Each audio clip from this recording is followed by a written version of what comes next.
ಅರೆ ಕಡಿಮೆ ಹಾಕು ಆದ್ರೆ ಅಸಲಿ ಹಾಕು. MDH ಕಾಶ್ಮೀರಿ ಕೆಂಪು ಮೆಣಸಿನ ಪೌಡರ್. MDH. ಇನ್ನು ತುಮಕೂರು ಹಾಗೆ ರಾಮನಗರ ಅಂತ ಅಂದ್ರೆ ಈಗ ಬೆಂಗಳೂರು ದಕ್ಷಿಣ ಮಾಡ್ಕೊಂಡಿದ್ದಾರಲ್ಲ, ಇದೆರಡರ ಮಧ್ಯೆ ಹೇಮಾವತಿ ನದಿ ನೀರಿನ ಜಟಾಪಟಿ ಬಹಳ ಜೋರಾಗ್ತಾ ಇದೆ. ಅದರಲ್ಲೂ ಮೊನ್ನೆ ಪ್ರತಿಭಟನೆ ನಡೆಸಿದಂತ ಪ್ರತಿಭಟನಾಕಾರರ ಮೇಲೆ FIR ಹಾಕಿರುವಂಥದ್ದು ಬಹಳಷ್ಟು ಮಂದಿಯನ್ನ ಕೆರಳಿಸಿದೆ. ಅದರಲ್ಲೂ ತುಮಕೂರು ಮಂದಿಯನ್ನ.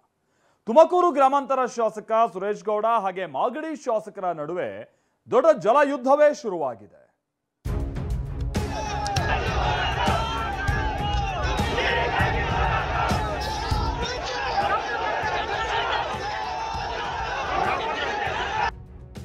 ಹೇಮಾವತಿ ಕಾಲುವೆ ಕಾಳಗ, ಬಿಜೆಪಿ ಕಾಂಗ್ರೆಸ್ ಮಧ್ಯೆ ಧಗ ಧಗ. ಹೋರಾಟಗಾರರ ಮೇಲೆ FIR, ತೊಡೆ ತಟ್ಟಿದ್ದ Suresh Gowda. Hemavathi express link canal ಕಾಳಗ ರಾಜಕೀಯ ತಿರುವು ಪಡೆದಿದೆ. ನಿನ್ನೆ ಪ್ರತಿಭಟನೆ ನಡೆಸಿದ 3 ಶಾಸಕರು, 2 ಸ್ವಾಮೀಜಿಗಳು, ರೈತರು ಸೇರಿ ನೂರಾರು ಜನರ ಮೇಲೆ ಪೊಲೀಸರು FIR ಹಾಕಿದ್ದಾರೆ. ಒಟ್ಟು 11 FIR ದಾಖಲಾಗಿರೋದು ರಾಜಕೀಯ ಜಟಾಪಟಿಗೂ ಕಾರಣ ಆಗಿದೆ. FIR ವಿರುದ್ಧ ಗುಡುಗಿರುವ ತುಮಕೂರು ಗ್ರಾಮಾಂತರ ಬಿಜೆಪಿ ಶಾಸಕ ಸುರೇಶ್ ಗೌಡ 100 FIR ಹಾಕ್ಲಿ ಅಂತ ತೊಡೆ ತಟ್ಟಿದ್ದಾರೆ. 100 FIR ಮಾಡ್ಲಿ, ನಾನು ತೊಡೆ ತಟ್ಟಿ ಹೇಳ್ತೀನಿ ಸರ್ಕಾರಕ್ಕೆ. ಯಾವ ರೈತನೂ ಎದುರಲ್ಲ. ಏನ್ ಮಾಡ್ಬೋದು? ಜೈಲಿಗೆ ಹಾಕ್ಬೋದು. ಇನ್ನೂ ಹೆಚ್ಚು ಕಮ್ಮಿ ಆದರೆ ಗೋಲಿಬಾರ್ ಮಾಡಿ ಸಾಯಿಸ್ಬೋದು. ನಾನೇ ಫಸ್ಟ್ ನಿಂತ್ಕೊಳ್ತೀನಿ ಗೋಲಿಬಾರ್ ಮಾಡಿದ್ರು. ರೈತನಿಗಲ್ಲ, ಫಸ್ಟ್ ನನ್ಗೊಡಿ ಆಮೇಲೆ ಅಲ್ಲಿ ಹೊಡಿ ಅಂತೀನಿ. ಈ FIR ಇವಕ್ಕೆಲ್ಲ ಕಚ್ಚೆನೂ ಕಟ್ಟಲ್ಲ ನಮ್ಮ ರೈತ. ಏನು ಕೇಸ್ಗಳು ಹಾಕಿದಾರೋ ನಾನೇ ನಿಂತು 100 ಕೇಸ್ ಹಾಕ್ಲಿ, ನಾನೇ ನಡೆಸ್ತೀನಿ ಅದನ್ನು. ನಮ್ಮ ರೈತರು ಯಾರು ಎದುರಬಾರ್ದು ಇವಕ್ಕೆಲ್ಲ. ರಾಜಕೀಯ ಮಾಡ್ತಿದ್ದಾರೆ ಎಂದ ಪರಮೇಶ್ವರ್ಗೂ ಸುರೇಶ್ ಗೌಡ ತಿರುಗೇಟು. ಅದನ್ನ ಕರೆದು ನಾವು ಅವರಿಗೆ ಮಾತಾಡಿ ಸರಿಪಡಿಸ್ತೀವಿ, ಅದನ್ನು ಮುಂದುವರಿಸ್ತೀವಿ. ಅಲ್ಲ, ಇದು ರಾಜಕೀಯನೇ ತಾನೇ, ಮತ್ತಿನ್ಯಾನಕ್ಕೆ ಮಾಡ್ತಾರೆ? ದಯವಿಟ್ಟು ಒಂದು ಸಮೀಕ್ಷೆ ಮಾಡಿಬಿಡಿ. ರೈತರು ಸುಮ್ಮನೆ ಹೋರಾಟ ಮಾಡ್ತಾವ್ರ, ರಾಜಕೀಯ ಮಾಡ್ತಾವ್ರ? ನಾವಿಲ್ಲಿ ಯಾರು ರಾಜಕೀಯ ಮಾಡ್ತಿಲ್ಲ. ಪರಮೇಶ್ವರ್ ಅವರಿಗೆ ಮತ್ತೊಮ್ಮೆ ವಿನಂತಿ ಮಾಡ್ತೇವೆ. ಇವತ್ತೇ ನಾವೇನು ಹಣ ಕೊಟ್ಟು ಕರ್ಕೊಂಬಂದಿದ್ವಾ ಹೋರಾಟ ಮಾಡಕ್ಕೆ, ರಾಜಕೀಯ ಮಾಡಕ್ಕೆ? ಯಾರೋ ಬಸ್ಸಲ್ಲಿ ಕರ್ಕೊಂಬಂದಿದ್ವಾ, ಟ್ರಾಕ್ಟರ್ ಕರ್ಕೊಂಬಂದಿದ್ವಾ? ರೈತರೇ ತಮ್ಮ ಜೀವ ಹೊಟ್ಟೋಗುತ್ತೆ, ನಮ್ಮ ಜೀವ ಹೋದ್ರೂ ಪರವಾಗಿಲ್ಲ ಅಂತ ಜೀವ ಕೊಡೋಕೆ ಬಂದಿದ್ರು. ಪರಮೇಶ್ವರ್ ಅವರು ಇಲ್ಲಿ ಹೋಮ್ ಮಿನಿಸ್ಟರ್ ಅಂತ ಹೇಳಿ ಜನಕ್ಕೆ ನಾವೇ ಕೈ ಕಾಲು ಮುಗಿದು ಹೇಳ್ದೋ, ನಾವು ಗಲಾಟೆ ಮಾಡಬೇಡ್ರಪ್ಪ, ಕೆಟ್ಟ ಹೆಸರು ಬರೋದು ಬೇಡ ಸರ್ಕಾರಕ್ಕೆ ಅಂತ ಹೇಳಿ. ಪರಮೇಶ್ವರ್ ಇಲ್ಲಿ ಹೋಮ್ ಮಿನಿಸ್ಟರ್ ಇದ್ದಾರೆ, ಅವ್ರು ಕೆಟ್ಟ ಹೆಸರು ಬರಬಾರ್ದು ಅಂತ. ಇನ್ನು ನಿನ್ನೆ ಪ್ರತಿಭಟನೆ ವೇಳೆ ಪೆಟ್ರೋಲ್ ಸುರಿದುಕೊಂಡು ಸಾಯ್ತೀವಿ ಎಂದಿದ್ದ ಬಿಜೆಪಿ ಶಾಸಕ ಸುರೇಶ್ ಗೌಡಗೆ HC ಬಾಲಕೃಷ್ಣ ತಿರುಗೇಟನ್ನ ಕೊಟ್ಟಿದ್ದಾರೆ. ಮೊದಲು ಆ ಕೆಲಸ ಮಾಡ್ಲಿ ಅಂದಿದ್ದಾರೆ. ಹಾಗೆ ಹೇಮಾವತಿ ನೀರು ಕೊಡಲ್ವಾ, ಬೆಂಗಳೂರಲ್ಲಿ ಸುರೇಶ್ ಗೌಡ್ರು ಓಡಾಡಲ್ವಾ, ಏನ್ ಮಾಡ್ಬೇಕು ಗೊತ್ತು ಅಂತ ಮಾಗಡಿ ಶಾಸಕ ಪಂಚ್ ಕೊಟ್ಟಿದ್ದಾರೆ. ಇವತ್ತು ಹೇಳ್ತೀನಿ, ಪೊಲೀಸ್ ಅವ್ರು ಈ ತರ ಏನಾದ್ರು ಒತ್ತಡ ಹಾಕಿದ್ರೆ ನಾನು ಅಲ್ಲೇ ಹೇಳ್ದೆ ಬಂದಾಗ ಪೆಟ್ರೋಲ್ ಹಿಡ್ಕೊಂಡು ತೋರಿಸ್ತೀವಿ ಅವ್ರಿಗೆ.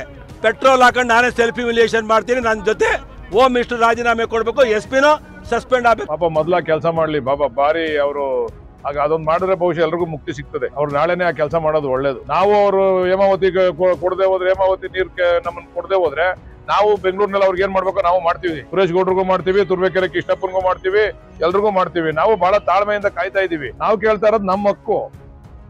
ಕಳ್ಳ ಮಾರ್ಗದಲ್ಲಿ ನೀರ್ ಯಾಕೆ? ಸುರೇಶ್ ಗೌಡ ಪ್ರಶ್ನೆ. ನೀವು ವಿರುದ್ಧ ದಿಕ್ಕಿನಲ್ಲಿ ನೀರ್ ತೆಗೆದುಕೊಂಡು ಹೋಗಿಲ್ವಾ? ಬಾಲಕೃಷ್ಣ ಕೌಂಟರ್. ಇವರು ಒಂದು ಮಾಡಿಸ್ಕೊಳ್ಳಿ ಮಾಗಡಿಗೆ, ಎಲ್ಲಾ ಕೆರೆಗಳಿಗೆ.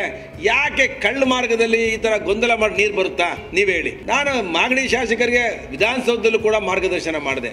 ಇದು ಏತ ನೀರಾವರಿ ಇದೆಲ್ಲ ನೀರು ಬರಲ್ಲಪ್ಪ, ನೀನು ನೇರವಾಗಿ ಕಾವೇರಿ ಬೇಸಿನ್ ಇದೆಯಲ್ಲ, ಶಿಂಷಾ ರಿವರ್, ಅಲ್ಲಿಂದ ಯೋಜನೆ ಮಾಡಿದ್ರೆ 100ಕ್ಕೆ 100 ನಿನ್ ಕೆರೆಗಳು ತುಂಬುತ್ತವೆ. ಬೇರೆ ಬೇರೆ ನದಿ ಮೂಲಗಳಿಂದ ನೀರು ತಗೊಂಡು ಹೋಗೋರೆ. ವಿರುದ್ಧ ದಿಕ್ಕಿನಲ್ಲಿ ತುಂಗಭದ್ರದಿರ್ಬೋದು, ಇನ್ನೊಂದಿರ್ಬೋದು, ಮತ್ತೊಂದಿರ್ಬೋದು, ಎಲ್ಲ ತಗೊಂಡು ಹೋಗೋರೆ. ಅರ್ಥ ಮಾಡ್ಕೋಬೇಕು ಜನ. ನಾವು ಕೂಡ ಬಹಳ ತಾಳ್ಮೆಯಿಂದ ಅದನ್ನ ನೋಡ್ತಾ ಇದೀವಿ, ವೀಕ್ಷಣೆ ಮಾಡ್ತಾ ಇದೀವಿ. ನೋಡೋಣ ಮುಂದೆ ಏನಾಗ್ತದೆ ಅಂತ.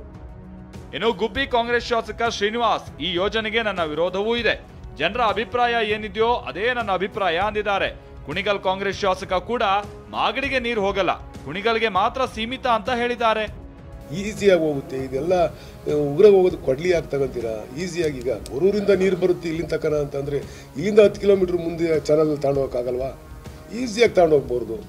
ಅದ್ಯಾಕೆ ಈ ಪ್ರಯತ್ನ ವ್ಯರ್ಥ ಪ್ರಯತ್ನ ಮಾಡ್ತಾವ್ರೋ ಗೊತ್ತಿಲ್ಲ. ಇದನ್ನು ನಾನು ಪ್ರಾರಂಭದಿಂದಲೂ ಕೂಡ ಇದನ್ನು ಈ ವಿಚಾರ ವ್ಯಕ್ತಪಡಿಸ್ತಾ ಇದ್ದೀನಿ.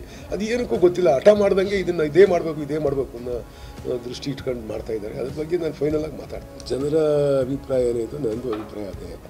ನಾನು ಕೂಡ ನಿಲ್ಲಿಸಬೇಕು ಅಂತಲೇ ಪ್ರಾರಂಭದಿಂದಲೂ ಕೂಡ ನಾನು ಹೇಳ್ತಾ ಬಂದಿದ್ದೀನಿ. ಯಾವುದೇ ಕಾರಣಕ್ಕೂ ಮಾಗಡಿಗೂ ಹೋಗೋದಿಲ್ಲ, ರಾಮನಗರಕ್ಕೂ ಹೋಗೋದಿಲ್ಲ. ಏನಿದು ಲಿಂಕ್ ಕೆನಾಲ್ ಬಂದಿರೋಂಥ ನೀರು ಕುಣಿಗಲ್ಗೆ ಮಾತ್ರ ಸೀಮಿತ ಅನ್ನೋದನ್ನ ಈ ಜಿಲ್ಲೆಯ ಮಗನಾಗಿ ನಿಮ್ಮ ಮುಂದೆ ವಾಗ್ದಾನವನ್ನ ಕೊಡ್ತಾ ಇದ್ದೇನೆ. ಇನ್ನು ತುಮಕೂರಿನ ಜನರಿಗೆ ಯಾಕೆ ತೊಂದರೆ ಕೊಡ್ತೀಯಪ್ಪ, ತಿಪ್ಪಣ್ಣಹಳ್ಳಿಯಿಂದ ಹೊಸ ಲೈನ್ ಹಾಕೊಳ್ಳಿ ಅಂತ ಸೋಮಣ್ಣ ಸಲಹೆ ಕೊಡುತ್ತಲೇ DK ಶಿವಕುಮಾರ್ಗೆ ತಿರುಗೇಟು ಕೊಟ್ಟಿದ್ದಾರೆ. ಆಯ್ತು, ಏನ್ ಮಾಡ್ತೀರಿ? ದೊಡ್ಡವರು ಸೆಂಟ್ರಲ್ ಮಿನಿಸ್ಟರ್ ಅವರ ಮಾರ್ಗದರ್ಶನ ಕೇಳೋಣ. ಒಂದು ನಿಮಿಷ ಅವನ ಪಾದಕ್ಕೆ ಕೋಟಿ ನಮಸ್ಕಾರ ಮಾಡ್ತೀನಿ. ನಾನು ಶಿವಕುಮಾರ್ ಯಾಕೆ ಹಿಂಗಾದ್ರೂ ಗೊತ್ತಿಲ್ಲ. ನಾವೆಲ್ಲ ಮನೆ ಜನ, ಪಾಲಿಟಿಕ್ಸೇ ಬೇಡ, ವಿಶ್ವಾಸನೇ ಬೇರೆ, ಆತ್ಮೀಯತೆ ಬೇರೆ. ಯಾತಕ್ಕಿದ್ದಾರ ಅವನು ಗಂಟು ಬಿದ್ದುಬಿಟ್ಟಿದಾರೋ ಗೊತ್ತಿಲ್ಲ. ತುಮಕೂರು ಜನ ಮುಗ್ದ್ರಿ. ನಾನು ಯಾವುದೋ ಊರಿನಲ್ಲಿ ಬಂದು ಅಲ್ಲಿ ಓಟ್ ಹಾಕೋರು. ನಿಮ್ಮ ಮನೆ ಕಾರಣ ನನಗೋಸ್ಕರ ಆದರೂ ಅದು ಇನ್ನೂ ಚೇಂಜ್ ಮಾಡ್ಕೊಳಪ್ಪ ನೀನು ಒಂದೇ.